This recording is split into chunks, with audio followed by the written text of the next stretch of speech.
Umalis kayo dito. Hindi ko kayo kailangan. Umalis kayo dito ngayon na! Jeff, makinig ka sa akin. Na hindi ko nga sabi kayo kailangan eh! Jeff! Huwag mong sisigawan si Tita Velma. Buti na lang nasa kapitbahay yung anak mo.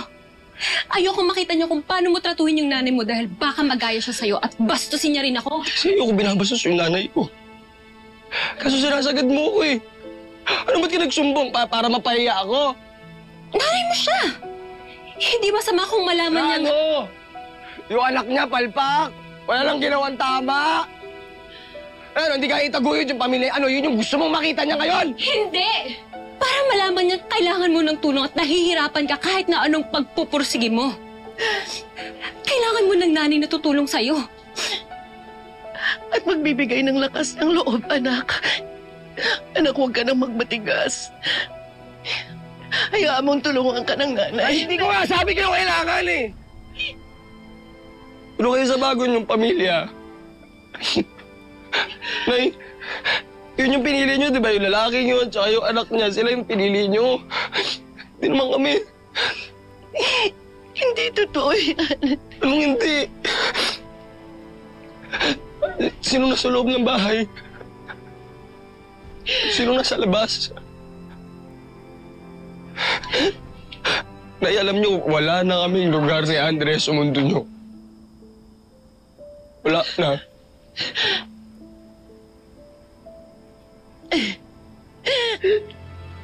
Anak! Jeff! Jeff!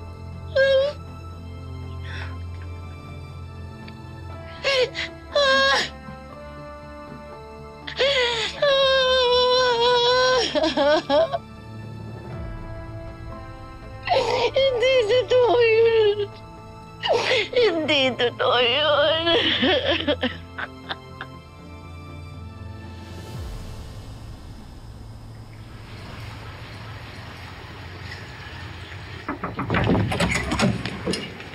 Oh, Ninang!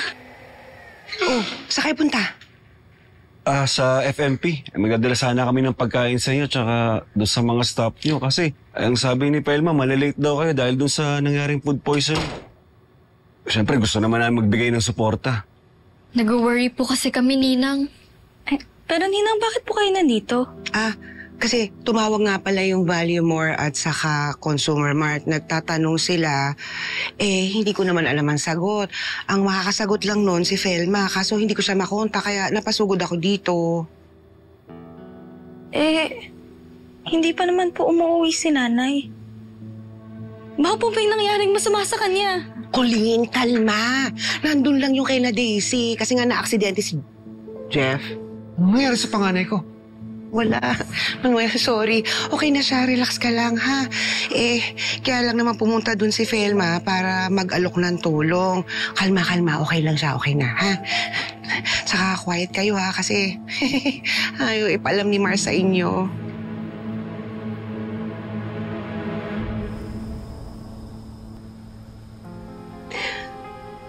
Wala akong pinipili sa kanila.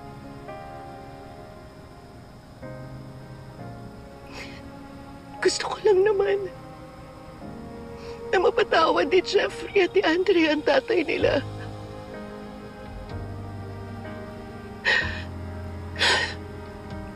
Nagsisisi na rin naman si Manuel. Alam kong galit sa akin ang panganay ko.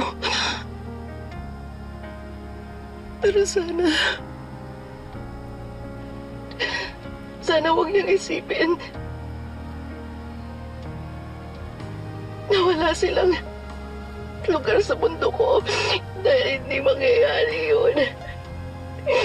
Hindi mangyayari yun. Kahit ano pang pagdaanan namin, hindi mapuputol ang pagiging nanay ko sa kanila.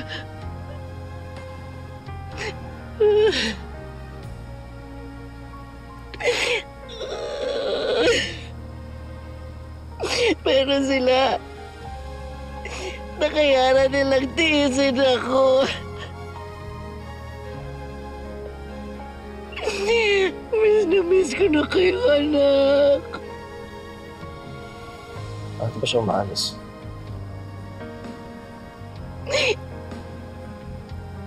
Lalo na ikaw, Jeff. Jeff, ikaw ang lakas ko. Kaya ako ganito katibay nang dahil sa'yo. Dahil sa pagpaprotekta mo sa akin. Sa pagmamahal mo.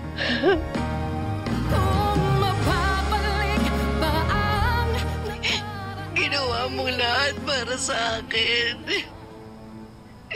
Kahit muntik mo pa yun ikapahamak. Ita-turn over po namin sa DSWD yung anak nyo. Ilalagay niyo sa akin ang anak ko? Nanay, ayoko po. Nay, wag po kayo pumayag, Nay. Nay, ayoko po mapalayo sa inyo. Dahil ayaw mo magkaiwalay tayo.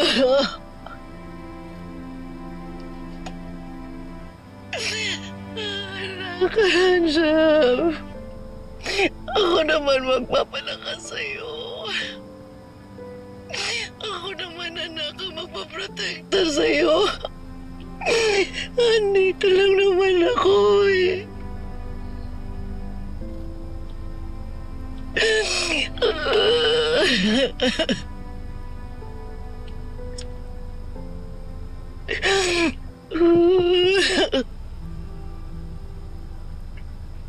Jeff? Anak?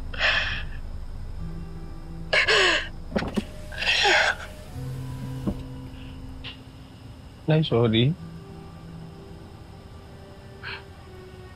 Palpak. Nay, palpak na naman ako eh. Nagkailangan palpak. Sorry, alam mo kayo ko. Ayaw mo na kaya. Sorry, Nay. Alam mo kayo mo kasi.